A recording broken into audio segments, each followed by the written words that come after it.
de la unción. Y lo vamos a hacer. Pero hoy vamos a hacer como dos bloques.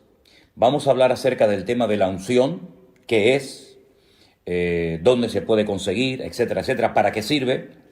Pero permítame decirles que en estos días estoy recibiendo muchísimas preguntas de todas partes. Y quiero dejar algo bien claro, hermano. Mire, no voy a responder a preguntas que están claramente explicadas en la Biblia. Me explico. No quiero que primeramente me hagan una pregunta a mí de algo que está escrito en la palabra y luego vayan a la palabra. Vamos a hacerlo al revés. Vaya a la Biblia, busque en la palabra de Dios la respuesta a su pregunta y si usted lee los pasajes que yo le pido que lea y no los entiende por el motivo que sea, entonces me preguntan a mí. Pero no recurran primeramente a mí haciéndome preguntas sin haber ido previamente a la palabra. Primero hay que ir a la Biblia, primero hay que ir a la palabra de Dios y luego usted puede preguntar todo lo que quiera. Dicho de paso, también decirles que me han hecho preguntas, lo digo esto con todo mi respeto, muy extrañas. Hoy alguien me pedía que por favor explicara en qué consiste el pánico espiritual.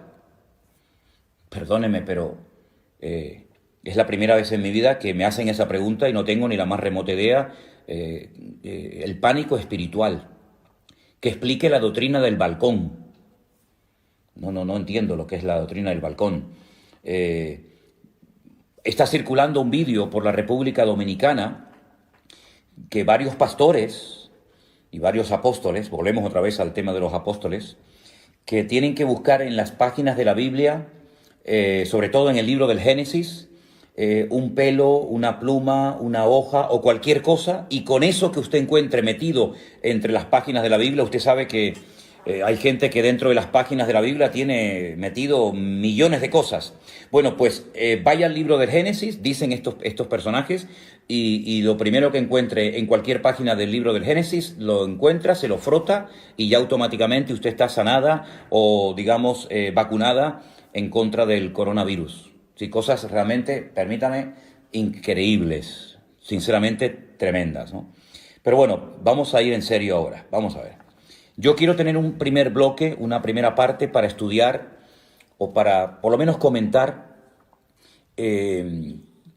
lo que nos explica el profeta Ezequiel en dos capítulos de su libro. Concretamente el capítulo 38 y el capítulo 39 del libro de Ezequiel. Mucha gente me ha preguntado por estos personajes, por estas naciones que aquí se mencionan. Por ejemplo, en el capítulo 38 del libro de Ezequiel, en el versículo 5 y 6, se menciona a Persia, a Cus, a Fut, a Gomer, a Togarma, y algunos me preguntan, esas naciones que se mencionan aquí, esos países o esas ciudades, hoy en día, ¿a qué países corresponden? Bueno, vamos a empezar respondiendo a esta pregunta. Antiguamente, al actual país de Irán se le conocía como Persia. Usted sabe que los persas, junto con los medos, formaron un imperio que fueron el que derrotaron al imperio de los babilónicos, el rey Nabucodonosor. Los persas en la actualidad son los iraníes y los kurdos, que no tienen tierra, serían los medos, ¿vale? Así que ya tenemos explicada quién es Persia. Cus es Etiopía. Recuerden ustedes los cusitas. ¿Se acuerdan ustedes que había un problema porque Moisés estaba casado con una mujer cusita, con una mujer de color? Era de Etiopía. También se menciona a Fut. Fut en la Biblia es el país de Libia, ese país que está desarmado desde que murió Gaddafi. Es un país que está en constante guerra civil, pelean todos contra todos, pues Fut es Libia.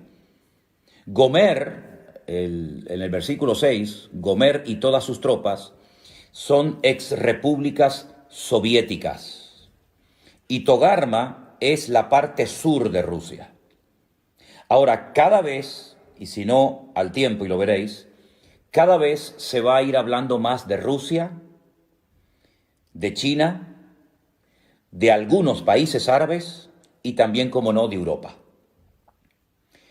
En las profecías de la Biblia, las que aparecen en el libro de Ezequiel, en el libro de Daniel y otros libros, Yo por lo menos no veo por ninguna parte a Estados Unidos. Algunos dirán, pero bueno, Estados Unidos es una gran potencia económica, una gran potencia política, sí, es cierto, no lo discuto, pero no pinta nada en el panorama, en el programa profético de Dios. ¿Qué le va a ocurrir a los Estados Unidos en los últimos tiempos? Pues mire, yo no sé si esta pandemia que estamos viviendo hoy en día tendrá algo que ver. Lo que se dice es que en Estados Unidos pueden llegar a haber millones de muertos. Y esto va a afectar mucho, sin lugar a dudas, la economía y la estabilidad norteamericana. Y con todos mis respetos, sé que hay muchos hermanos que me escuchan y me ven desde los Estados Unidos, y quiero decir esto con todos respetos.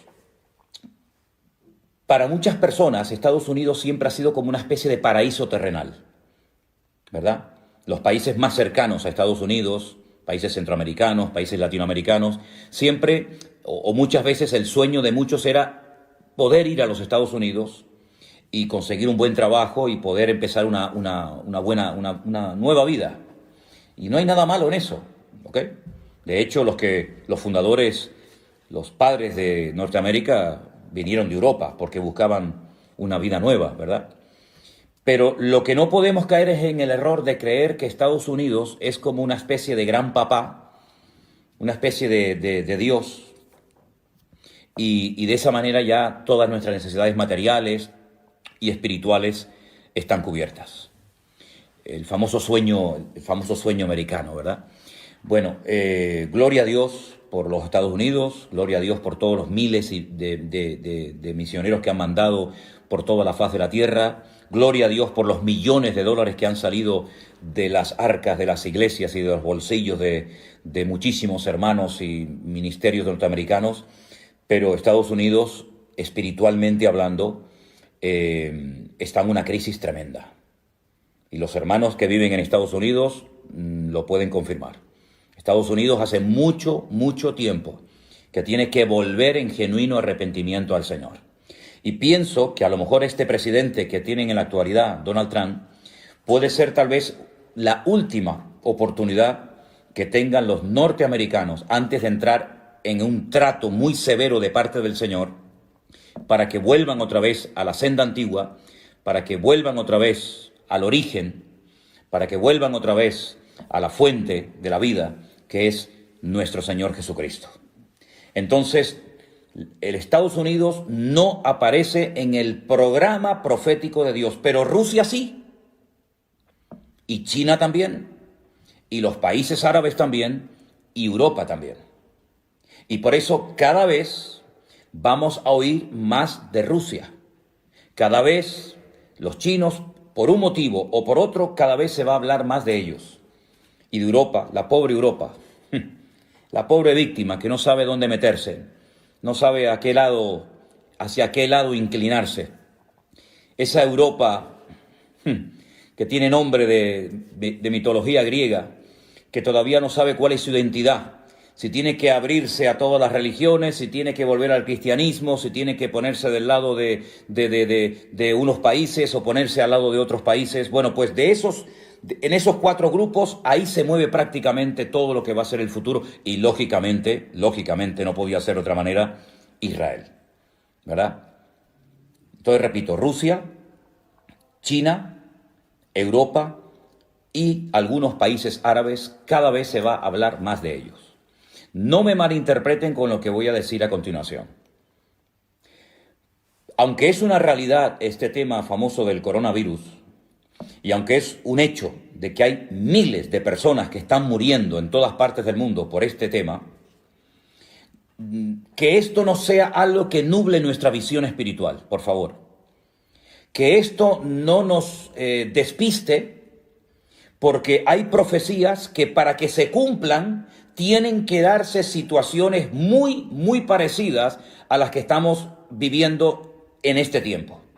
Digamos que este sería el caldo de cultivo o el inicio, el comienzo de un proceso que ya no va a dar marcha atrás. Es una especie como de cuenta regresiva Y esta pandemia va a traer muertes, esta pandemia va a traer crisis económica, esta pandemia, este virus va a traer paro, va a traer un desequilibrio en las naciones, y este va a ser el caldo de cultivo para que muchas naciones, para que muchas superpotencias, Rusia, China, etcétera, pues intenten posicionarse y repartirse luego el pastel, porque esto va a terminar, evidentemente. Esto del coronavirus no va a ser para siempre, no va a ser algo eterno, pero este es el preludio, este es el prefacio, esta es la introducción a algo que viene de una forma terrible, y Rusia va a comenzar a posicionarse en la geopolítica mundial, y los chinos también, etcétera, etcétera. Es interesante notar que mientras ahora toda Europa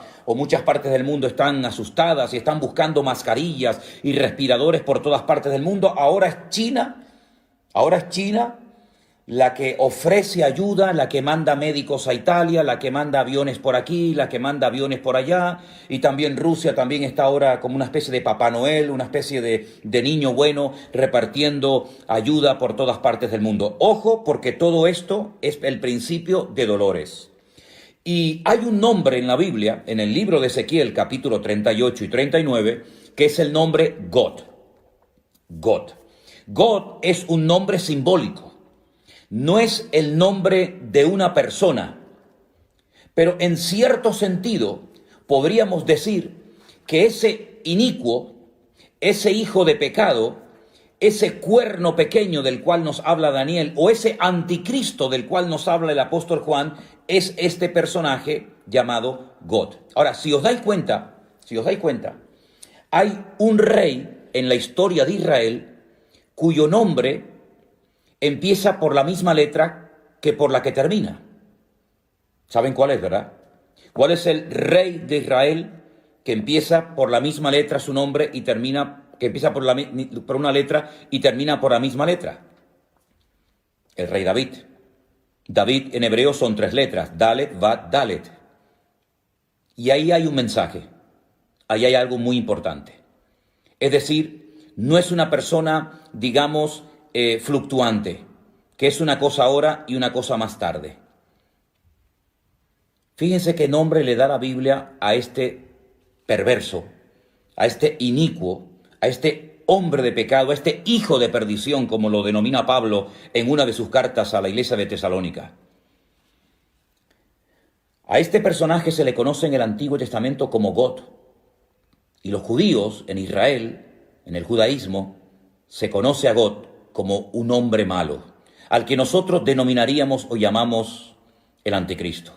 Y fíjense que su nombre empieza por la letra Gimel, la G en español, y termina por la misma letra, God, G-O-G. Es como una especie de imitación de todo lo que Dios, de todo lo que el Señor ha estado haciendo a lo largo de la historia. Es la última oportunidad que Satanás tendrá para poder alcanzar sus objetivos. Ahora, Satanás, por primera vez en toda la historia de la humanidad, va a ir en contra de su esencia. Porque el Señor Jesucristo dijo que Satanás es un ladrón que viene a hurtar, a matar y a destruir. Pero por primera vez en la historia, un instrumento tremendamente usado por Satanás, como va a ser este God o este anticristo, va a ofrecer algo que Satanás no puede ofrecer porque va en contra de su esencia. ¿Y saben lo que es? Paz y seguridad. Satanás, desde el día que se rebeló contra su creador, no ha tenido ni un día de paz. Es un ser atormentado, es un ser amargado, es un ser errante, no tiene amigos, no tiene familia, no tiene nada a lo que agarrarse. Es un ser solitario que sabe que le queda poco tiempo y a través de todas las edades ha intentado destruir, neutralizar, hacer fracasar el plan de Dios, y ahora cambia la estrategia y comienza a ofrecer a través de este personaje paz y seguridad. Ahora bien, este personaje, el anticristo, que se va a levantar en los últimos tiempos, se va a manifestar como el hombre de pecado, ofrecerá paz y seguridad. Pero cuidado, es falso. Da una imagen totalmente diferente a lo que realmente es. Lo pueden ver en el libro de Apocalipsis. Su apariencia es una cosa, pero cuando habla es otra. Entonces es muy importante ver los animales de los cuales se habla en el libro de Daniel, y nos dice la Biblia que es como un león, que es como un oso, que es como un leopardo. Es una mezcla de esos imperios que nos han precedido en el pasado, pero lo que va a hacer a los 3 años y medio de su reinado, de su gobierno, va a ser una traición.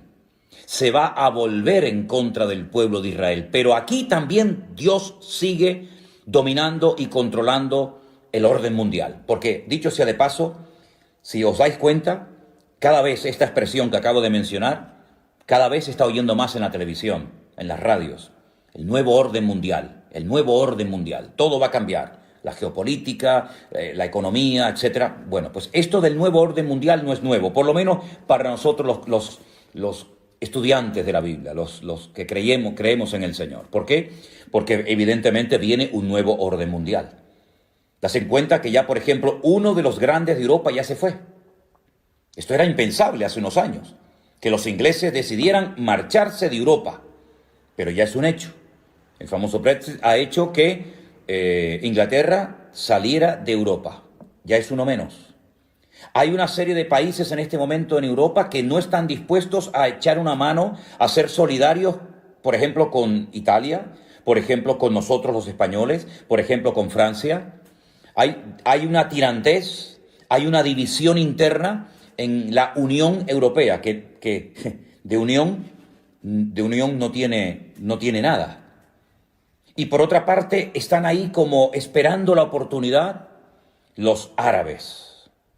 Los árabes que van a jugar un papel fundamental en los últimos tiempos, porque los árabes tienen algo que el mundo necesita, pero se está tratando de desarrollar nuevas tecnologías, se está tratando de evitar que se dependa 100% del petróleo de los países árabes. Y ahora, por ejemplo, Estados Unidos está pensando en venderle de su petróleo al mundo. Y por otra parte tenemos a Rusia desde hace años con tecnología curiosamente alemana y norteamericana, parece mentira, tratando de hacer un oleoducto para suministrar gas a toda Europa y para que no dependamos del gas, por ejemplo, de Marruecos o de otros países. Es decir, que todo esto del coronavirus es un hecho, es una realidad, no cabe la menor duda. Pero también no nos olvidemos, hermanos, siervos de Dios, Iglesia de Jesucristo, no nos olvidemos que detrás de esta cortina de humo, detrás de este hecho del coronavirus, se están dando movimientos entre bambalinas que van a cambiar el rumbo de la historia de la humanidad, pero no les quepa a ustedes la menor duda. En los capítulos 38 y 39 del libro de Ezequiel se mencionan a Mesec y a Tubal. Sería muy bueno que ustedes anotaran esta cita, Génesis capítulo 10. En Génesis capítulo 10 se nos habla acerca de los hijos de Jafet. Yo no tengo tiempo para explicar todo esto ahora, pero cuando Noé salió del arca, sus 3 hijos, Sem, Can y Jafet, se extendieron por todas las naciones de la tierra, y todas las naciones tienen su origen en Sem, en Can o en Jafet. Y hijos de Jafet fueron Mesec y Tubal, es decir, que Mesec y Tubal fueron nietos nada más y nada menos que de Noé. Y estos hijos de Jafet, estos nietos de Noé, sería muy interesante que ustedes vieran dónde se ubicaron, dónde comenzaron a reproducirse, qué países del mundo comenzaron a poblar, de tal manera que de esas regiones en los últimos tiempos se levantarán ejércitos tremendamente poderosos y armados hasta los dientes, y que van a ser llevados, escuche bien esto, van a ser llevados por Dios hasta Israel para que allí conozcan el poder de Dios. Es decir, Dios nunca ha perdido el control de las naciones, ni del mundo. Dios es soberano. Y Dios sabe cuándo y cómo y dónde mover a los líderes, a las naciones, a los ejércitos, etcétera, etcétera. Y es Dios el que lleva a Gog hasta la tierra de Israel y dice que allí es donde muere. Permítame leerles Ezequiel capítulo 39, versículo 11, para los que tienen su Biblia abierta. En aquel tiempo yo daré a Gog lugar para sepultura, allí, en Israel. Allí es donde será enterrado Gog, en el valle de los que pasan al oriente, al mar, y dice que en aquel lugar enterrarán a Gog y a toda la multitud que viene con él. Y aquel lugar será llamado el Valle de la Multitud de Gog. Es muy interesante que aún esta batalla, esta famosa batalla de Armagedón, aún no se ha llevado a cabo, y ya el Señor nos dice de antemano a través del profeta Ezequiel dónde va a ser enterrado Gog. Una vez hablando con unos rabinos en Jerusalén, salió este tema, el tema de Gog, de Magog, de Mesec, de Tubal, porque Magog es la tierra, ¿vale? Magog es la tierra sobre la cual reina Gog, ¿bien? Y Mesec y Tubal son, digamos, regiones satélites, antiguas hijas de la Unión Soviética, que se volverán a unir en los últimos tiempos y, capitaneados por Rusia y por otros ejércitos, atacarán al pueblo de Israel desde el norte, dice la Biblia. El peor enemigo de Israel está en el norte. Cojan un mapa cuando puedan y tracen una línea recta desde Jerusalén hacia arriba y van a llegar derecho a Moscú. En línea recta, sin desviarse ni a derecha ni a izquierda. De Jerusalén hacia arriba cruzan todo lo que son los altos del Golán, atraviesan Siria, pasan por Turquía y a continuación arriba directamente, justo al norte. Moscú, la capital de Rusia.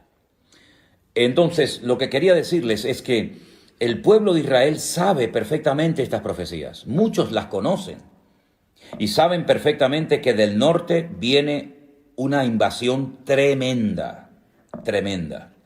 Ahora, como les decía, hablando una vez con estos rabinos, y salió el tema de Gog y cómo iba a ser enterrado y todo esto, me dieron una explicación, una respuesta interesante. No digo que sea exactamente así, pero yo os la voy a compartir porque sé que a muchos de ustedes les interesa este tema. ¿Se acuerdan ustedes cuando Noé salió del arca? Dice que al poco tiempo Noé apareció totalmente desnudo, borracho en la puerta de su tienda. Recuerden los 3 nombres de los hijos de Noé: Sem, Can y Jafet. Dice la Biblia que Can se burló de su padre. Parece ser que hubo sus más y sus menos. Y cuando Noé despierta, maldice a la descendencia de Can. Maldice a Canaán, que aún no había nacido. Los cananeos son descendientes de Can. Y eran naciones, eran pueblos que estaban totalmente bajo la maldición de Noé. Porque hizo burla de su padre, porque vio la desnudez de su padre. Sin embargo, Sem y Jafet marcharon marcha atrás y taparon la desnudez de su padre. Y estos rabinos me decían que por un detalle de Dios a los descendientes de Jafet, y uno de ellos es Gog, el Señor le permite sepultura en la tierra de Israel. Ahí queda eso. Cómanse el pescado y dejen las espinas a un lado. La batalla será de tal magnitud, y quiero dejar una cosa bien clara, esta batalla que se describe en los capítulos 38 y 39 del libro de Ezequiel aún no se ha llevado a cabo. Esto es profético, esto nunca ha ocurrido. Esto es algo que va a ocurrir en los últimos tiempos. Desde Tbilisi, vecino con Rusia. Qué interesante este mensaje que nos acaba de mandar Miriam Masi. Te saludo desde Lisi, Europa del Este, país vecino con Rusia. Interesante. Esta batalla será de tal magnitud que una vez que termine, y la batalla se llama la batalla de Armagedón, se va a llevar a cabo en un valle precioso que he tenido la oportunidad y el privilegio de verlo muchas veces, de caminar por él, de conducir por medio del valle, el valle de Jezreel o el valle de Megido. Es un valle inmenso. Ya Napoleón dijo cuando lo vio, este es el valle perfecto para llevar a cabo una gran batalla. Bueno, pues en ese valle se va a llevar a cabo una batalla tremenda que va a llegar hasta el Monte de los Olivos en Jerusalén, donde muere el anticristo y muchas de sus tropas. Y una vez que la batalla termine, dice que estarán durante 7 años quemando al fuego el armamento que las tropas trajeron para atacar al pueblo de Israel. Allí habrán tropas de todas partes del mundo, ¿eh? También los chinos mandarán millones y millones de soldados para atacar al pueblo de Israel. Porque al final todas las naciones del mundo quieren conquistar Jerusalén y la quieren para ellos. Y la Biblia nos enseña que en ese valle de Armagedón la batalla será tan espectacular. Dice la Biblia que lloverá lluvia impetuosa, piedras de granizo, fuego y azufre. Apocalipsis dice que serán del peso de un talento, 45 kilos.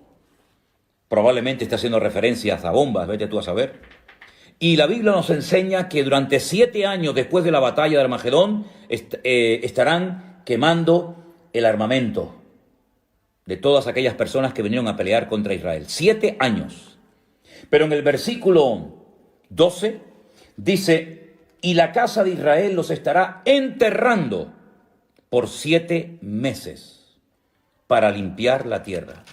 Fíjense la cantidad de millones de personas que mueren, que estarán 7 meses enterrando muertos. ¿Se acuerdan ustedes esas imágenes terribles que están en blanco y negro, que nos recuerdan la liberación de los campos de concentración de Europa por las fuerzas aliadas? Cómo se veían unos bulldozers, cómo se veían unos tractores enormes, arrastrando multitudes y multitudes de cadáveres para echarlos en fosas comunes. Miles y miles de judíos que fueron enterrados como si fueran animales, sin ningún respeto, sin ningún honor, que fueron enterrados multitudes.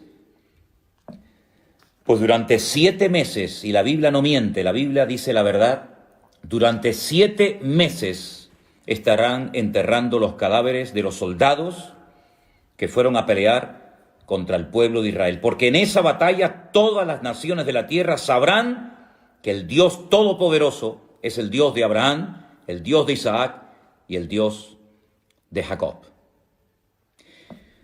Los enterrarán todo el pueblo de la tierra y será para ellos célebre ese día. Tomarán hombres a jornal, versículo 14, para que vayan por todo el país para enterrar a los que queden sobre la faz de la tierra, para limpiarla, y al fin de 7 meses se hará el reconocimiento. Pasarán los que irán por el país, y el que vea huesos de algún hombre pondrá junto a ellos una señal para que entierren los sepultureros en el valle de Amón Gad. Esta sería una tercera guerra mundial terrible, brutal. Y les digo algo más. Estamos viendo cómo todas las naciones de la tierra están siendo afectadas, están siendo atacadas por un enemigo invisible, por un pequeño virus que mata. Pues miren lo que dice el capítulo 14 del profeta Isaías. Capítulo 14 del profeta Isaías. Dice, esta será la plaga. Qué curioso, ¿eh? Estamos en medio de una plaga, pero es que hay otra plaga en el futuro, diferente a la que estamos viviendo ahora. Y esto es simplemente, como dije el otro día, un pequeño botón de muestra, un anticipo, un prefacio de lo que viene. Esta será la plaga con la que Dios herirá a todos los pueblos, habla en plural, que pelearon contra Jerusalén. Escuchen, la carne de ellos se corromperá estando ellos sobre sus pies. Y se consumirán en las cuencas sus ojos, y la lengua se les deshará en su boca. Zacarías capítulo 14, verso 12. Versículo 13. Y acontecerá en aquel día que habrá entre ellos gran pánico enviado por el Señor. Trabará cada uno de la mano a su compañero y levantará su mano contra la mano de su compañero. Se matarán entre ellos, van a pelear contra Jerusalén, van a querer destruir a Israel y al final se terminan matando y peleando entre ellos. Y no es la primera vez que esto pasa, porque en el Antiguo Testamento, en la Tanaj, sabéis perfectamente que esto ya pasó en otras ocasiones. Todos los que sobrevivan de las naciones tendrán que venir a Jerusalén cada año para adorar al Rey, al Señor de los ejércitos, y a celebrar la fiesta de los tabernáculos. Pero fíjense cómo esta plaga afectará tanto a bestias como a seres humanos, y morirán millones y millones de personas. 7 meses enterrando cadáveres, 7 meses enterrando muertos. Todo esto lo pueden leer ustedes en Zacarías capítulo 14, en Ezequiel capítulo 38 y capítulo 39. Pero para terminar este bloque, permítame llevarles al libro del Apocalipsis, último libro de la Biblia, al capítulo 20. Ha habido una gran batalla, la batalla de Armagedón, una batalla donde han muerto millones de seres humanos. El Señor viene, establece su reino en Jerusalén por 1000 años, y después de los 1000 años, Satanás, que ha estado durante todo este tiempo atado, privado de libertad, sin poder hacer absolutamente nada, pues dice en el capítulo 20, que habla acerca del tema del milenio, en el versículo 7, cuando los 1000 años se cumplan, Satanás será suelto de su prisión y saldrá a engañar a las naciones que están en los 4 ángulos de la tierra. Y otra vez menciona a Gog, a Magog, a fin de reunirlos para la batalla, el número de los cuales es como la arena del mar. Es decir, no han aprendido la lección. El hombre no termina de aprender del pasado, vuelve siempre a cometer los mismos errores. Han visto una batalla tremenda donde han muerto millones y millones de seres humanos, donde han estado 7 años quemando al fuego el armamento, donde han estado meses enterrando cadáveres, donde la sangre dice que ha llegado hasta la altura de los frenos de los caballos, por poner un ejemplo. Terrible. Ríos de sangre. Es como un lagar donde Dios derrama su ira contra las naciones que vienen a atacar a Israel. Comienza el milenio, está el Señor Jesucristo, subimos a Jerusalén a adorarle, estamos allí con Él, vemos su gloria, vemos su imperio, vemos su dominio y su autoridad, sueltan al diablo y vuelven otra vez a juntarse las naciones para atacar otra vez al campamento de Dios. El hombre no termina de aprender. Aprenderán las naciones, aprenderán estos políticos que tenemos, las lecciones que nos está dando la historia, el mensaje que le está transmitiendo Dios a la humanidad a través de esta pandemia. En fin, ustedes saben perfectamente la respuesta. Pasamos a otro tema. La unción. ¿Qué es la unción? La Biblia nos enseña que los reyes, antes de poder gobernar, tenían que ser ungidos, ¿verdad? Vemos, por ejemplo, por poner un ejemplo, vemos a Samuel yendo a Belén de Judea, a la casa de un tal Isaí, para ungir con un aceite especial, el aceite de la unción, como se dice en Éxodo 25:6. Voy a dar una serie de versículos, los que están tomando nota, este es el primero, Éxodo 25:6. El aceite de la unción se preparaba con unas especies muy especiales. El aceite de la unción no se podía utilizar para otras cosas más que para ungir, ¿vale? Y allí en el libro de Éxodo, capítulo 25:6, se habla del aceite de la unción, y también en el libro de Levítico se nos dice un poco de su elaboración, de cómo se preparaba. Vemos en el libro de los Salmos, yo voy a dar el versículo y no puedo leer todos los textos porque si no esto sería interminable.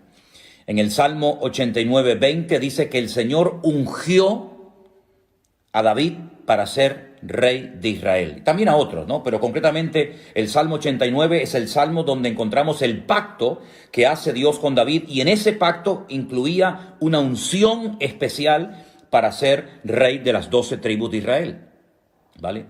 La palabra Mashiach, ungido, no es un nombre propio, como puede ser Antonio, Tomás, Santiago, Ricardo, Alberto, Manuel, sino que es un título, no, más que un título, es algo que se hacía sobre las personas, sobre algunos objetos para consagrarlos para un servicio especial.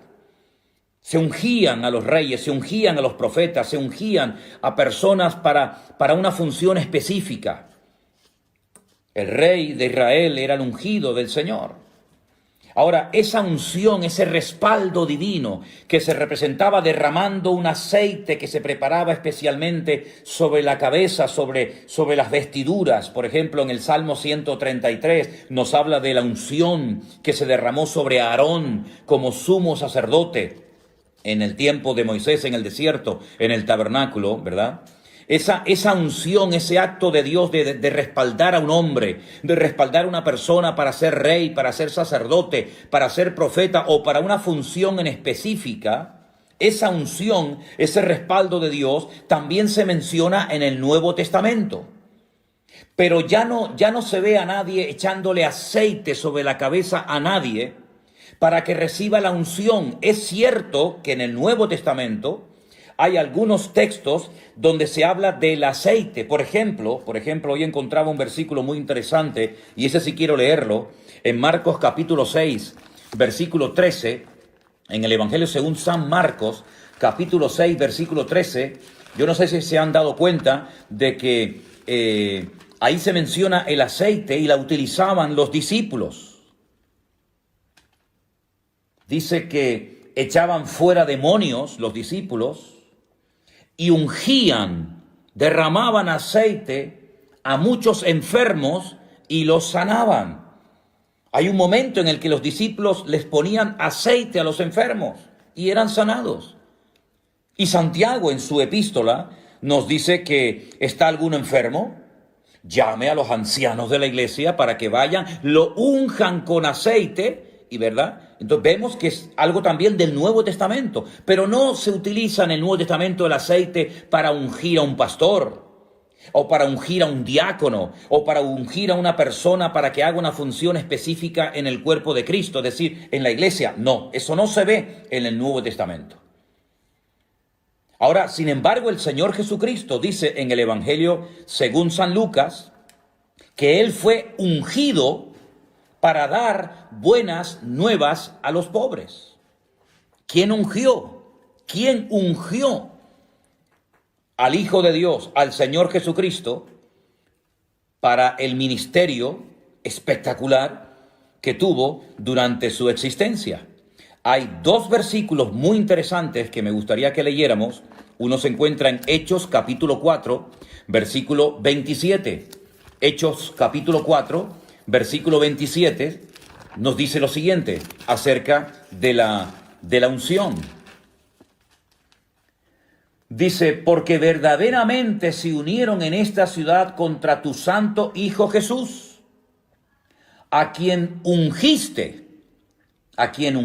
Herodes y Poncio Pilato, con los gentiles y con el pueblo de Israel. Es decir, Pedro hablando, dando una explicación coherente a los que allí estaban pidiéndole explicaciones acerca de cosas que estaban sucediendo en aquellos tiempos en la iglesia primitiva, dice que Dios ungió a nuestro Señor Jesucristo. También en el mismo libro, pero en el capítulo 10, Hechos capítulo 10, versículo 38, dice, y cómo Dios ungió con el Espíritu Santo y con poder a Jesús de Nazaret, y cómo éste anduvo haciendo bienes y sanando a todos los oprimidos por el diablo, porque Dios estaba con él.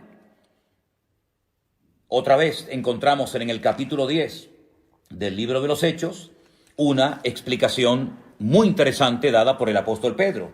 Y él dice que Dios ungió con el Espíritu Santo al Señor Jesucristo para poder desarrollar y para poder cumplir con la misión que el Padre le había encomendado. La Biblia, cuando habla del Señor Jesucristo, habla de su ungido. Salmo capítulo 2, versículo 2. La Biblia dice en Lucas 4:10, el mismo Señor Jesucristo leyendo en la sinagoga, dice que Dios lo ungió para dar libertad a los cautivos, para dar vista a los ciegos.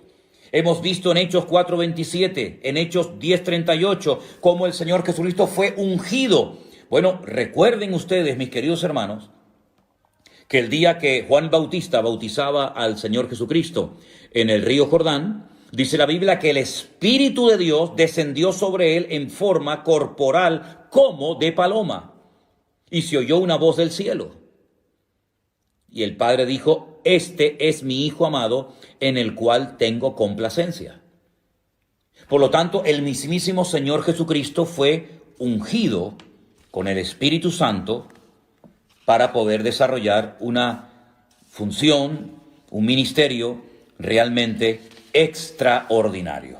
Ahora bien, hoy en día, sobre todo en ciertos y determinados círculos evangélicos, vuelvo otra vez a decir lo mismo, es que conozco muy bien ese terreno, conozco muy bien ese ambiente, porque me crié y estuve muchos años en él, y sé que el tema de la unción es un tema que se ha sacado totalmente de contexto, y entonces incluso he estado en cultos donde se le echaba litros, botellas de aceite sobre la cabeza a la gente para que recibieran la unción de Dios. Eso no se ha visto en ninguna parte de la iglesia primitiva. Eso no se ve en ninguna parte del Nuevo Testamento. Pero sin embargo, en algunas iglesias evangélicas se ha visto y se utiliza muchísimo, no el uso del aceite para orar por enfermos, lo cual es bíblico. No digo que siempre haya que hacerlo, pero si se hace, no es ningún pecado. No estamos quebrantando ninguna norma bíblica. No es nada de superstición, ni es nada extraño. Se puede ungir con aceite a un enfermo. No hay ningún problema en hacerlo, es bíblico. Hay un texto de la Biblia que lo respalda. Luego hay que decir amén, aunque tal vez no te guste, no lo hayas hecho nunca, pero hay algo que la Biblia dice acerca de la unción sobre los enfermos. Pero en ningún momento encontramos en la Biblia a pastores, a apóstoles, a discípulos echando botellas y botellas, litros y litros de jarra y de aceite sobre la gente para que reciban la unción. Eso no es bíblico, eso no es correcto, eso no es de Dios. Eso es un disparate, eso es un invento de los hombres. Y la gente en su ignorancia, que es una de las peores enfermedades que tiene la iglesia, lamentablemente, y espero que se vaya sanando la iglesia con el bálsamo de la palabra de Dios, con el conocimiento de Dios. Espero que nos demos cuenta de que yo no tengo que ir a un altar para que un ungido me unja con aceite para recibir la unción del Espíritu Santo. Eso es un disparate. La unción no la da un hombre. La unción, el respaldo, lo da el Señor. Lo que pasa es que hay algunas personas que, como no tienen el respaldo de Dios, tienen que buscar el respaldo y la unción del hombre. Pero dice la Biblia, y vamos a leerlo, en 2 Corintios capítulo 1, versículo 21, repito, 2 Corintios capítulo 1, versículo 21, algo muy interesante referente a esto que estamos hablando en esta tarde. Dice: Él es el que nos confirma con vosotros en Cristo, y el que nos ungió es Dios. Eso lo dice la Biblia. Todas las Biblias del mundo dice que quien nos ungió es Dios. 2 Corintios, capítulo 1, versículo 21. ¿Qué les parece? La Biblia dice que nosotros tenemos, ya es un hecho, es una realidad. Tenemos la unción de Dios en nuestra vida. Y como siempre digo, vamos a la Biblia. Vamos a la palabra. Primera de Juan, capítulo 2, versículo 20. Y dice así la palabra del Señor: pero vosotros tenéis la unción del Santo. Vosotros tenéis la unción del Santo. Más adelante en el versículo 27 dice: pero la unción que vosotros recibisteis de Él, permanece en vosotros, y no tenéis necesidad de que nadie os enseñe, así como la unción misma os enseña todas las cosas. Y es verdadera y no es mentira. Así que, queridos hermanos y amigos, la unción de Dios se manifiesta